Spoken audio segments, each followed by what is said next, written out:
వామ్మో! ఇన్ని గిన్నెలా?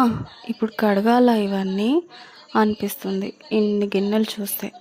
కానీ ఒక్కసారి స్టార్ట్ చేయగానే చకచకా చకచకామని కడిగేస్తూ ఉంటాము.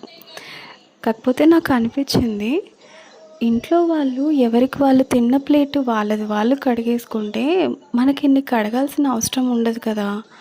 ఒక్కసారైనా వీడియో చూసి ఆలోచించండి. ఎవరింట్లో వాళ్ళు ఎవరు తిన్న ప్లేటు వాళ్ళు కడిగేసుకుంటే అమ్మకైనా సరే ఎవరికైనా సరే కొంచెం కడగడానికి అంత ఇబ్బంది పడాల్సిన అవసరం ఉండదు.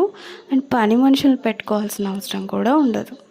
నేను వీడియోస్లో చూశాను, వేరే కంట్రీలో వాళ్ళ పనులు వాళ్ళే చేసుకుంటారంట. మరి మన కంట్రీలో ఎందుకు ఇలా ఆడవాళ్ళే చేయాలి, ఆడవాళ్ళే తోమాలి అనేది ఉంది? ఒక్కసారి ఆలోచించండి. ఎవరి పనులు వాళ్ళు చేసుకుంటే ఇంకొకరికి ఇబ్బంది ఉండదు కదా.